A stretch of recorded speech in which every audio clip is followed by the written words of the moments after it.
Hi viewers, సాధారణంగా దేవాలయానికి ప్రశాంతత కోసం వెళ్తాం. కానీ దేవాలయానికి వెళ్తేనే భయం వేస్తుందంటే ఈరోజు అలాంటి దేవాలయం గురించే తెలుసుకుందాం. ఈ మహిమాన్విత దేవాలయం పవిత్రమైన హిందూ దేవాలయం.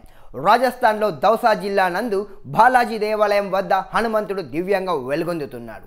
ఈ హనుమంతుని దేవాలయాలు భారతదేశంలో చాలా చోట్ల మనం చూడవచ్చు. కానీ ఈ దేవాలయంలో ఉన్న స్వామి భూతాలను తరిమికొట్టే శక్తి కలిగిన దేవతామూర్తి.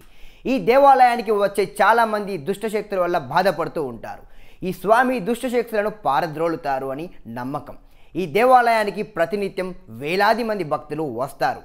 రాజస్థాన్లో ఉండేవారే కాదు, దేశంలో ఉండే వివిధ రాష్ట్రాల నుంచి కూడా ఈ దేవస్థానానికి వస్తూ పోతూ ఉంటారు. జాతి మత భేదాలు లేకుండా అందరూ ఈ దేవాలయాన్ని దర్శించుకుంటారు. ఈ దేవాలయం ఒక సామాన్య గ్రామంలోని ఒక పర్వతం మీద స్వామి కొలువై ఉన్నాడు. ఈ గ్రామం అంతా అభివృద్ధి చెందకపోయినా బాలాజీ దేవాలయం మాత్రం ప్రఖ్యాతిగాంచినది. ఈ పర్వతం మీద వేలాది భక్తులు దర్శించుకునుట చూడవచ్చును. ఈ దేవాలయంలో కొంతమంది భూతాలను వదలగొట్టించుకునేందుకు వస్తారు కనుక అనేక విధాలైన అరుపులు కేకలు మనకు వినబడుతూ ఉంటాయి. అందుకని కొంతమంది భక్తులు మాత్రం భయభ్రాంతులకు గురి అవుతూ ఉంటారు. ధైర్యం గలవారు మాత్రమే ఈ స్థలాన్ని సందర్శించవచ్చును. ఈ బాలాజీ దేవాలయంలో ఇద్దరు ప్రముఖ అర్చకులు ఉన్నారు. ఇంతకుముందు ముఖ్య అర్చకులు గణేష్ పుర్జీ మహారాజ్ ఉండేవారు. ప్రస్తుతం ప్రధాన అర్చకులు శ్రీ కిషోర్ పుర్జీ మహారాజ్ ఉన్నారు. ఈ ఇద్దరు పూజారులు బ్రాహ్మణులు. అత్యంత భక్తితో నిష్ఠతో మాంసాహారం ముట్టని పవిత్రమైన గ్రంథాలను చదివే బ్రాహ్మణులు అయిన వారు. బాలాజీ దేవాలయం ముందు భాగంలో హనుమంతునికి ప్రియమైన శ్రీరాముని దేవాలయం ఉంది.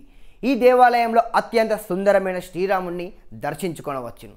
భూతాలను నిర్మూలన చేసుకునే భక్తులు బాలాజీకి ఆరోజీ, స్వామని, దర్కష్, బూందీ అను కానుకలను అర్పిస్తారు. ఆలయం లోపలి భాగంలో భైరవ బాబాను దర్శించుకోవచ్చు. ఇతనికి అన్నాన్ని కానుకగా సమర్పిస్తారు. ఈ బాలాజీ దేవాలయంలో దయ్యాలను వదలగొట్టే రోజులు శనివారం మరియు మంగళవారం. ఈ 2 రోజులలో తండోపతండాలుగా జనాలు వస్తారు. బాలాజీ దేవాలయానికి దగ్గరలో అనేక దేవాలయాలను చూడవచ్చును. అవి అంజనామాత దేవాలయం, కాళీ మఠం, పంచముఖి హనుమాన్జీ దేవాలయం, సమాధి వాలే బాబా. ఈ పవిత్రమైన దేవాలయాలన్నీ మెహందాపూర్లో చూడవచ్చును. ఈ వీడియో కనుక మీకు నచ్చినట్టయితే లైక్ చేయండి, కామెంట్ చేయండి, షేర్ చేయండి, సబ్స్క్రైబ్ చేయండి. Thanks for watching. Like and subscribe Eagle Media Works.